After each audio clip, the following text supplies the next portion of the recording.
Happy Halloween, horror fans. They say that the veil between life and death is at its thinnest tonight.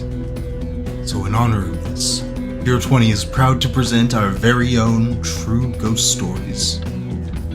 Enjoy. I guess I'll go first since my story is probably the shortest and the least spooky. My father died when I was just a baby. He was shot by a gang member at the liquor store right across the street from the house I grew up in. Don't flood the comments with condolences. I was too young to even remember him, and I've had about 30 years to come to terms with it. Well, around 10 years into that, I was a 12-year-old kid who loved monster trucks. Bigfoot, El Toro, Gravedigger. Even today, I can appreciate an outrageous gimmick vehicle. I myself drive an orange car and call it the Pumpkinmobile. Well, one quiet spring day in my childhood, a local radio station set up a promotional booth in front of the liquor store. They might have called it Monster Madness or something, I don't really remember. But they were selling merch, and they had a prize wheel, and a little 12-year-old me walked across the street and spun that wheel, and won 2 tickets to a monster truck rally that just so happened to be taking place on my birthday. Just a stroke of uncanny luck? Maybe. Wouldn't be my last. But I like to think it was a birthday present from my phantom father. It may be that my mother grew up in a haunted house. In Los Angeles, in the intact first floor of a 2-story that burnt down, is where my mother's family called home, and where the trouble began. When she was old enough to join, my mother and her 4 sisters slept in a shared girls' room and could hear knocking under the floor coming from the crawl space. This was an every night for years occurrence, leading to suspicion of something secret or valuable beneath the house. One sister claimed to have seen the devil, and despite her bratty nature, became briefly scared straight. A description she gave in private to another sister would match a later experience mother would have. Another sister seemed to believe her black funeral scarf jinxed family members to die, perhaps out of a superstitious need to ascribe reason to the many deaths in the family around the time, or something so simple as touching it. Some rooms in the wood-floored house felt cold no matter what, but there was no room like the one her father would seclude himself in. Her father had it built above the stairs leading into the crawl space, complete with a lever to reveal the stairs that take you up instead. Think the stairs from The Munsters, a favorite show of his, and the literal inspiration.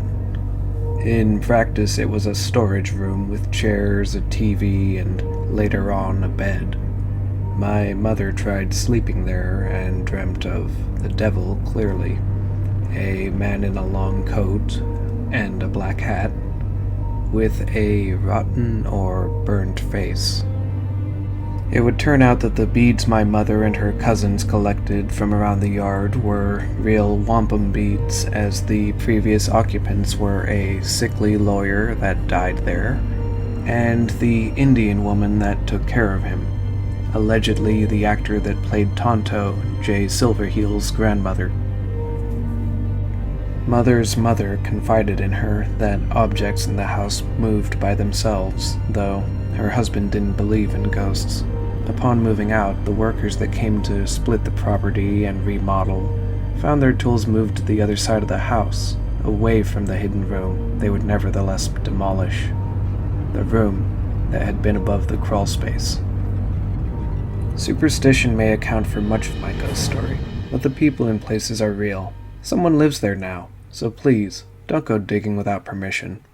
Filling plot holes and tying up loose ends don't count for much when you're breathing dry air.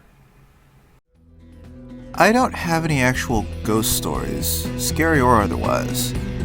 That's because ghosts aren't real. It's like religion, just another mental balm to motivate people away from the despair over getting only 70 good years of being able to do shit if they're lucky. and more likely much, much less. But this story isn't about a ghost or any other sort of dead person, angry or confused or otherwise. It's something else. I don't know what, but it's definitely not a ghost, because ghosts don't exist. Let's call it a presence. Most of the time you can find this presence at the Circle K down the street, by the trays of chips, or at least that's the only place I've seen. Maybe it likes to eat. The guy that runs the place says I'm crazy, but I've run into a few other people that'll back me up on this. Now, pretty much every one of them thinks it's a ghost, but that's only because some things we just don't really have proper words for yet. It shimmers when it's there, like sun-baked asphalt, part of the reason I thought it liked the hot lamps. And it's about the size of my brother's kid, and when you get close it'll tug at you like a kid, the way they pull at your shirt when they're too scared to ask for something. I always had the impression that it was trying to convince me of a point and was just overwhelmed with frustration that it couldn't actually communicate. And to be fair, Circle K is a pretty lousy place to live. Especially when you're out of sync with your dimension or whatever other non-ghosty, science-based thing it turns out to be. Frustration is probably like 90% of its existence. So, as a way to try to placate the thing, I used to leave a chip or two down the lower shelf there, where a 6-year-old could reach. And usually the slight tug would stop. And that was that. I'd just go about the rest of my night. No spookier or supernatural than a bodega cat. Then I hear on the news last night that the manager there has been caught jerking off into the bags of nacho cheese, and well, maybe that little anomaly was trying to be our guardian angel, to insert another myth. And frankly, now I'm a lot more concerned about the people in the convenience store with blood and bones. I once lived in a house that was haunted by a drunk, childish ghost. I was a teenager at the time. The first sign of this ghost came when I heard someone tapping on my window around 2:30 a.m. on a school night. It happened so regularly that I set my alarm for 2:20 just so I could catch who it was. To my surprise, I still heard a single tap on my window despite seeing nothing there.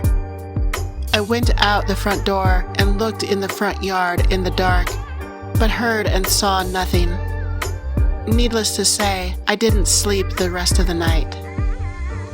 From that point forward, the tapping never happened again, but instead other things occurred. The faucet in the bathroom would turn on whenever someone would take a shower, despite the door being locked. A tin can with coins inside was heard making the sound of someone dropping pennies into it, even though it was closed with a lid. My mom was once cleaning candle wax off a table on the back porch with a razor blade. The phone rang. She put down the blade and went inside to answer it. She heard the sound of something hit her bed. She turned around and the razor blade she was using had followed her into her room and placed itself on her bed. The final anomaly was a whistling sound the family heard from the backyard while standing in the front yard. We ran to the backyard and heard the same whistle come from the front yard. We ran to the front yard and no one was there. As time went on, the more we all sensed a mischievous vibe coming from this jerk of a ghost. The sounds and moving objects continued for many months, but one day a family friend was visiting. She claimed to be clairvoyant, and while chatting in our living room, she suddenly gave my family an interesting story about the people who lived in our house before us. According to our friend, my room was occupied by the responsible roommate at the front corner of the house. The other roommate, according to this self-proclaimed psychic lady, was the irresponsible drunk. He apparently stayed at the nearest bar, the Pine Lodge, until the bar closed at 2 a.m., and he would then walk home and tap on the other roommate's window, since the doors were always locked so late. One night, this man got in a bar fight, which ended in deadly force. To this day, the ghost of the drunk loser walks home night after night at 2 a.m. and taps on the window, waiting for someone to let him in the front door so he can torment the residents with his childish shenanigans. Alright, boys and girls. It's Halloween story time with KingMob. And I got a true story for you. And not a true story like a KingMob true story, where the facts don't really get in the way. As crazy as this sounds, this really happened to the best of my recollection. Back in my early 20s, when I was still in the Navy, my grandfather passed away. Now, he raised me from a baby. And me and my grandmother, we hated that son of a bitch. He had dementia and was losing his mind. He turned into this mean, spiteful thing, and this was before we really knew about these kind of things like we do now. So it turned into resentment, coldness, detachment. It's one of those things I really regret today. But Mob's personal damage ain't why you're here. I came home on leave after he passed. Saw to the cremation. And lo and behold, his rep with the rest of the family was so poor, nobody wanted to take his ashes back home in Michigan. And combined with the fees involved, and it's apparently very hard to ship human remains because of their resemblance to cocaine. In fact, little joke my mother cracked about that was, God, I'd hate to snort a line of dad by accident. And with her, that wasn't a joke. So anyways, his ashes stayed in the house for weeks and weeks. To the point we even kind of forgot what the box they were in, because God damned if we were going to shell out for an urn for the bastard.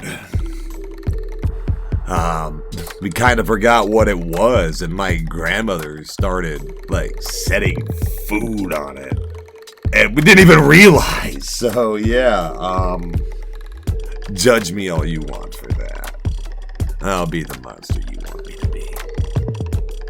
So, anyways, there's this tension building in the air, this electric buzz that would get stronger every night.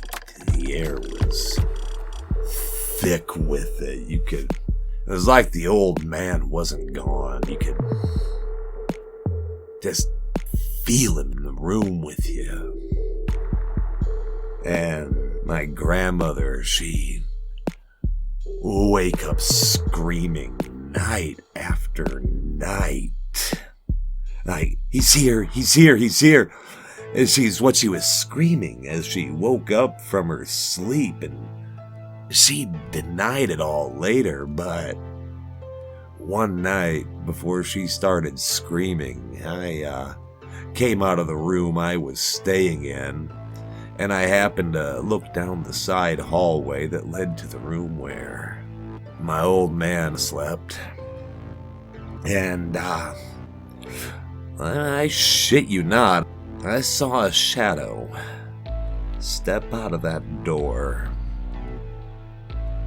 take a few steps forward, looked like it was craning its head to the left and to the right, back again. And it literally just faded before my eyes. And as it did, my grandmother started screaming again. I ran in to check on her, and yeah, she kept saying, he's here, but again, she would just deny it as she came to her senses.